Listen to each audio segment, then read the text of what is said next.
बहुत एंजॉय कर रही हूँ, मजे का लग रहा है बहुत। इसके खाने कमाल के हैं। ये डिश हमारे घर में भी बनती है हर ओकेजन पर। हम 8 के 8 लोग टूट पड़ते हैं इस पर, कभी कभी तो हर रोज खाते हैं। 8 लोग? वाकई? हम 8 खवातीन रहती हैं घर में। मैं, मेरी बहन, मेरी कजिन्स और भाभी, मेरी आंटी और दादी माँ। 8 अफलातून औरतें। हर किसी के तजुर्बात मुख्तलिफ हैं। हर किसी ने कुछ खोया है, तकलीफ उठाई है।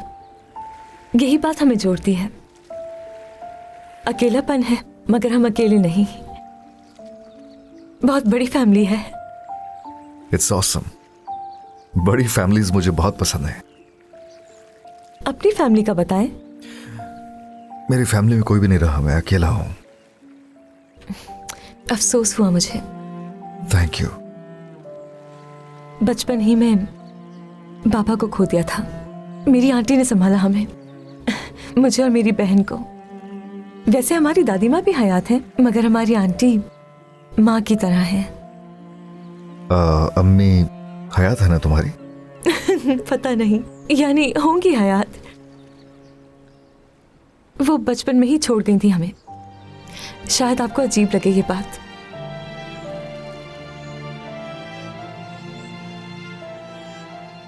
तो बताएंगे नहीं किसकी याद आई थी मेरी कहानी से? अगर बुरा ना लगे। नो, ऐसा नहीं है। बुरा क्यों लगेगा? कहानी सुना सकता हूँ। वैसे सुन के बताना जरूर कि ये कहानी सुनाने लायक थी भी या नहीं। और ये भी हो सकता है कि कहानी सुनने के बाद तुम्हें दुनिया घूमने की जरूरत ही ना पड़े। अच्छा, मसलन उनकी उम्र क्या है? 130 साल। 130? ऐसे ही। हाँ ठीक है, वैसे कि इंटरेस्टिंग लग रहा है थोड़ा मुझे। चलिए फिर थोड़ी डिटेल्स ऐड करते हैं, जैसे कि वो कहाँ से है, क्या करता है वो? उस आदमी का नाम मेहमत है। 1893 में थेसलोनिकी में पैदा हुआ। ओह, तो ग्रीक हिस्ट्री है, जबरदस्त। ओह नहीं, नाम पे मत जाओ अभी। खैर भूल ही ना जाऊं मैं, मेरी याददाश्त इतनी अच्छी नहीं है। ओह आई एम सो सॉरी, अब इंटरप्ट नहीं करूंगी। मेहमत असल में 1921 में सकारिया के मैदान जंग में, बड़ी जंग के दौरान अपने बाबा और अपने भाई की तरह ही शहीद हो गया। तो कहानी खत्म हो गई क्या? नहीं, यहां से असल में कहानी की शुरुआत होती है।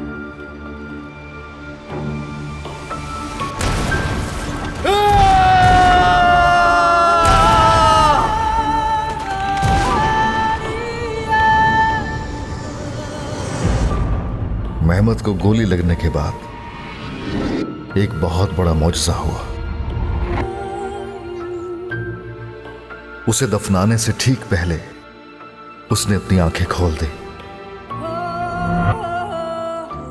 जैसे वापस आ गया। और उस दिन के बाद से उसकी उम्र जैसे रुक गई, बढ़ी नहीं। एक मिनट, कैसे रुक गई? समझी नहीं। यानी 130 साल का शख्स गोली लगने के बाद से इतने सालों तक वैसा ही रहा। कितने साल गुजर गए, वो शख्स नहीं बदला। उसके आसपास सब बदला, वो नहीं बदला। क्या हुआ? कैसी लगी मेहमत की कहानी?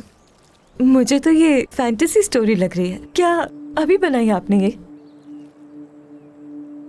नहीं, मैंने नहीं बनाई ये। वो बहुत भले आदमी ने सुनाई थी, उसने बनाई हो पता नहीं। ये शायद हकीकत है। कोई फर्क पड़ता है इससे? नहीं, क्या सच है क्या नहीं, इससे क्या फर्क पड़ता है? इंसान खुद ही तय करता है उसको यकीन करना है या नहीं। वैसे ये कहानी हिट हो सकती है।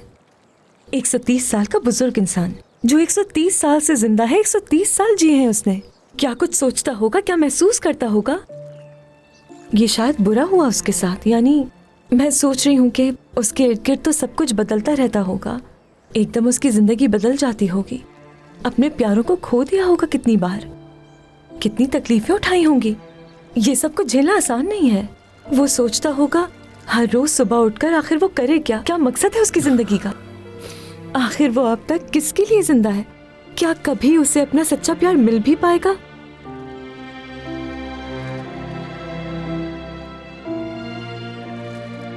उसने तो हमारी आजादी भी देखी होगी। मुझे यकीन नहीं आ रहा, यानी क्या किया होगा उसने उस वक्त, कहाँ गया होगा वो? ऐलान जमहूरियत के दिन महमद घर लौटा, जबकि बहुत से सिपाही उसके साथ नहीं थे। महमद के पास उन सिपाहियों के लेटर्स थे जो शहीद हो चुके थे, जिन्हें उनके घर वालों तक पहुंचाना था। लेकिन उससे पहले महमद ने अपनी बहन और अपनी मां से मिलने का फैसला किया।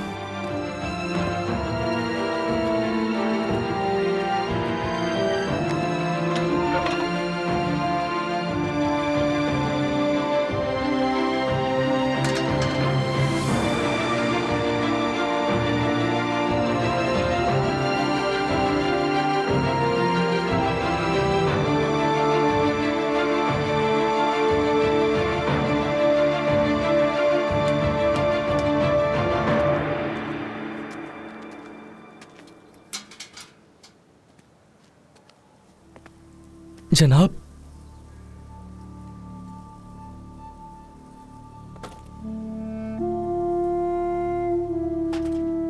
मुअज़्ज़ज़ा साहिबा बहुत ही अच्छी खातून थी, सबका ख्याल रखती थी, बहुत ही हिम्मत वाली। ऐसी खातून मैंने कभी नहीं देखी। आखिरी दम तक उन्होंने हार नहीं मानी थी और मैं भी उनके लिए कुछ नहीं कर सका और उन जालिमों ने उन्हें बेदर्दी से मार दिया। आपकी बहन का भी बहुत अफसोस है। आपके लिए दुआ करते करते उसकी जबान सूख जाती थी। ये आपको देने के लिए कहा था उन्होंने। ये आपकी अमानत मेरे पास थी।